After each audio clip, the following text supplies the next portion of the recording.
নমস্কাৰ। আজিৰ এই আলোচনাত বিগত সময়ত আইনৰ দৃষ্টিত বিভিন্ন সময়ত উচ্চ ন্যায়ালয়, গুৱাহাটী উচ্চ ন্যায়ালয় বা উচ্চতম ন্যায়ালয় যিসকল কৰ্মচাৰীয়ে বিভিন্ন অভিযোগ, বিভিন্ন গোচৰ ধৰিছিল, সেই গোচৰসমূহৰ কিছু নিষ্পত্তি বা ৰায়দান ন্যায়ালয়সমূহে দিয়া আমি দেখা পাইছোঁ, শুনিবলৈ পাইছোঁ। কিছুমান তথ্য আমি PDF যোগে পঢ়িব পাইছোঁ, বাতৰি কাকত, বিভিন্ন মিডিয়াত আমি পাইছোঁ। আৰু ফেচবুকে কওক, টুইটাৰ্ছ নাইবা ইউটিউবৰ জৰিয়তেও আমি কিছুমান তথ্য বুজিব পাৰিছোঁ। বিশেষকৈ যিসকল কৰ্মচাৰী হিচাপে চৰকাৰে, অসম চৰকাৰে হওক বা ভাৰতৰ যিকোনো ৰাজ্য চৰকাৰে বিভিন্ন বিভাগত যিসকল কেজুৱেল বা টেম্পৰাৰী এমপ্লয়ী হিচাপে, কণ্ট্ৰেকচুৱেল এমপ্লয়ী হিচাপে নিয়োগ কৰিছিলে, তেখেতসকলে ন্যায্য প্ৰাপ্তিৰ বাবে ন্যায়ালয়ৰ ওচৰ চাপিছিলে। আৰু সেই সূত্ৰে ন্যায়ালয়ে আইনৰ দৃষ্টিত, আইনৰ গণ্ডিত থাকি যথোচিত ৰায়দান কৰিছে আৰু বিভিন্ন ৰাজ্য চৰকাৰলৈ নিৰ্দেশ প্ৰদান কৰিছে বা তেওঁলোকে ৰায়দান কৰাইছে। আমি এটা উদাহৰণ পাইছিলোঁ যে অসমত যিসকল হোমগাৰ্ড আছিল, এই হোমগাৰ্ডসকলে বহুত দীঘলীয়া আন্দোলনত অৱতীৰ্ণ হৈছিলে, তথাপি অসম চৰকাৰৰ গা লৰা নাছিল। পিছলৈ তেওঁলোকে উচ্চ ন্যায়ালয়, গুৱাহাটী উচ্চ ন্যায়ালয়ৰ কাষ চাপিছিল। আৰু ঠিক তাৰ কেইমাহমান আগত উচ্চতম ন্যায়ালয়ত এটা তেনেধৰণৰ ৰায়দান হৈছিলে, যিটো ৰায়দানৰ ওপৰত বেছ কৰি পেলাই গুৱাহাটী উচ্চ ন্যায়ালয়েও তেওঁলোকৰ দৰমহা বৃদ্ধিৰ বাবে ৰায়দান কৰিছিলে। আৰু সেই ৰায়দান মতে অসম চৰকাৰে তেওঁলোকৰ দৰমহা বৃদ্ধি কৰিবলৈ বাধ্য হৈছিলে। এতিয়া ঠিক পৰিস্থিতিটো অসমৰ ক্ষেত্ৰত, অসমতো বিভিন্ন বিভাগত আমাৰ টেম্পৰাৰী এমপ্লয়ী নাইবা কণ্ট্ৰেকচুৱেল এমপ্লয়ী এনেকৈ অসম চৰকাৰে নিয়োগ কৰিছে। ঠিক তেনেধৰণৰ এটা হ'ল প্ৰাতিশীকৰণ কৰা টিউটৰসকল বা টিউটৰ উপাধিধাৰী যিসকল অভিহিত কৰা শিক্ষকসকল, যিসকল শিক্ষকক টিউটৰ নাম দি প্ৰাতিশীকৰণ কৰা হৈছিলে। আৰু তেওঁলোকৰ এটা ফিক্স পে যি এগৰাকী শিক্ষকৰ সমতুল্য কৰ্মত জড়িত কৰিছিলে। অৰ্থাৎ এগৰাকী শিক্ষক, সাধাৰণ শিক্ষকে যি হিচাপে কৰ্মত ব্ৰতী হ'ব লাগে, ঠিক একেধৰণৰ কৰ্মত টিউটৰসকলো ব্ৰতী হ'ব লাগে আৰু ব্ৰতী হৈ আহিছে, শিক্ষাদান দি আহিছে। তেনে পৰিপ্ৰেক্ষিতত সদ্য যি উচ্চতম ন্যায়ালয়ৰ ৰায়দান বা সদ্যহতে আমাৰ গুৱাহাটী উচ্চ ন্যায়ালয়ৰ ৰায়দান, এই ৰায়দানসমূহে আমাৰ টিউটৰসকলক কিদৰে উপকৃত কৰিব বা আমি সেই ৰায়দানৰ ওপৰত ভিত্তি কৰি আমি কেনেধৰণে পদক্ষেপ গ্ৰহণ কৰা উচিত বুলি আমি গ্ৰহণ কৰিব পাৰোঁ, এই সন্দৰ্ভত আমি কিছু বাৰ্তালাপ কৰিব বিচাৰিছোঁ। আমাৰ লগত আছে এগৰাকী শিক্ষক, টিউটৰ, শ্ৰীযুত গোকৰ্ণ মিশ্ৰ ডাঙৰীয়া। তেখেতে এই সন্দৰ্ভত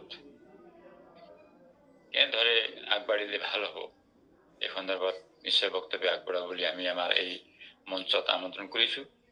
গতিকে তেখেতৰ পৰা এই সন্দৰ্ভত দুআষাৰ পৰামৰ্শ আমি জানিব বিচাৰিছোঁ। নমস্কাৰ। ধন্যবাদ। নমস্কাৰ আৰু ধন্যবাদ, আপুনি মোক এইখিনি কথা ক'বলৈ সুবিধা দিছে। এতিয়া অসমৰ যি টিউটৰ সমাজ আছে, টিউটৰ সমাজ এক মানে গতিহীন স্থিতিত মাছ সাগৰত হাবুডুবু খাই পেলাই নিজৰ গোটেই কৰ্ম জীৱনটো নিঃশেষ কৰিছে। এতিয়া এই সময়ত যিটো স্থিতি আহিছে, আপুনি গোটেইখিনি আপুনি অধ্যয়ন কৰিছে, গতিকে অধ্যয়নৰ মতে আমি কেনেদৰে আমি আগবঢ়াটো উচিত বুলি আপুনি পৰামৰ্শ দিব বিচাৰে? হয়, আচলতে আমি যেতিয়া সমস্যাত আছো, সমাধানৰ আচল বিকল্পটো কি হয়তোবা আমি সঠিকভাৱে অনুধাৱন কৰিব পৰা নাই। এতিয়া কথাটো হ'ল যিহেতু আমাক যে চৰকাৰে নিম্নতম মজুৰিৰে কামত খটাই আছে, সেই কথাটো অকল আমি কৈ আছো তেনেকুৱা নহয়, আমাৰ লগত ন্যায়ালয়ে ক'লে এতিয়া আমি শক্তিটো পাইছো, আমি অলপ বল পাইছো এইটো কাৰণে যে ন্যায়ালয়েও কৈছে যে দৰমহাটো তেওঁলোকক একেবাৰে নগণ্য হৈছে, তেওঁলোকক পে স্কেলত দৰমহা দিব লাগে। এইটো আমাৰ কাৰণে এটা পজিটিভ মানে ষ্টেপ হ'ল, পজিটিভ এটা কি ক'ম মানে ডেভেলপমেণ্ট। এটা ৰাস্তা দেখা যেন লাগিছে।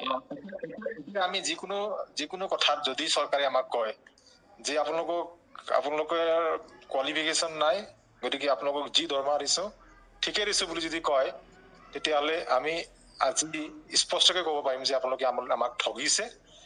এই কথাটো আমি কোৱা নহয়, ন্যায়ালয়ে কৈছে দৰমহাটো একেবাৰে নগণ্য হৈছে, ন্যূনতম হৈছে। তেওঁলোকক পে স্কেলত দৰমহা দিব লাগে, যিটো right to equality, right to life and livelihood টাইপৰ যিটো মানে ফাণ্ডামেণ্টেল ৰাইট, যিটো আৰ্টিকল 14 মতে তেওঁলোকে ফাণ্ডামেণ্টেল ৰাইটৰ অধীনত তেওঁলোকে equal pay for equal work পোৱাৰ যোগ্য হয়। এই কথাটো ন্যায়ালয়ে কৈ দিয়াৰ কাৰণে এতিয়া আমি যিকোনো টেবুল টকত, যিকোনো আলোচনাত আমাক চৰকাৰে অন্যায় কৰিছে আমি খোলাকে ক'ব পাৰো, আৰু চৰকাৰৰ হাতত ডিফেন্সৰ কাৰণে কোনো মানে যুক্তি নাথাকিব। গতিকে আমি ইয়াত এটা ভাল মানে ষ্টেপ আগুৱাই গৈছো। গতিকে চৰকাৰেও এইটো নিশ্চয় বুজি পাইছে যে তেওঁলোকক নিশ্চয় আজি আমি ঠগিছো, তেওঁলোকক আমি এটা মানে দৰিদ্ৰতাৰ ফালে লৈ গৈছো, এনেকুৱা পলিচি কৰিছো যিটো পলিচিয়ে তেওঁলোকৰ কোনো লাভ হোৱা নাই, সেই কথাটো চৰকাৰে অনুভৱ কৰিছে। আৰু কল্যাণকামী ৰাষ্ট্ৰৰ এটা নীতিৰ এক প্ৰকাৰ বিৰোধী স্থিতি বা মানে বিপৰীত স্থিতি গভৰ্ণমেণ্টে গ্ৰহণ কৰাটো গভৰ্ণমেণ্টে নিজে বুজি পাইছে। গতিকে ইয়াত আমি বিভিন্ন আইনী পদক্ষেপ আছে, যাৰ দ্বাৰা চৰকাৰক এইটোৰ দ্বাৰাই আমি চৰকাৰক আইনী পদক্ষেপ গ্ৰহণ কৰি চৰকাৰৰ বিৰুদ্ধেও কিবা এটা আমি কৰিব পাৰো। এই ক্ষেত্ৰত মই অলপ দেৰিকে ক'ম, মানে ইতিমধ্যে মই এটা শব্দ আমাৰ যিটো পেটিশ্যনৰ গ্ৰুপৰ দিছিলো, পিছত মই এইটো কাৰণে কাটিলো যে ইয়াত কিছুমান অৰ্থটো মই যেনেকে দিব লাগিছিল তেনেকে অলপ হোৱা নাই, সেইটো কাৰণে মই ইয়াত লিমিটেশ্যন এটা দেখা পাইছো কাৰণে মই এইটো উঠাই দিলো। কিন্তু মূলত তাৰ শাব্দিক অৰ্থ যিভাৱে মই পঢ়ি পাইছো অক্সফৰ্ড ডিক্সনেৰী, কেম্ব্ৰিজ ডিক্সনেৰী বা উইকিপিডিয়াত, গতিকে সেইমতে মই সেইটো লিখিছিলো। কিন্তু ন্যায়ালয়ৰ লিগেল ডিক্সনেৰীত তাৰ ডেফিনেশ্যনটো বেলেগ দিয়া আছে, সেইটো কাৰণে পিছ মুহূৰ্ততে মই অলপ চেঞ্জ কৰিছো, কিন্তু বেছি চেঞ্জ হোৱা নাই, কথাখিনি প্ৰায় একেই।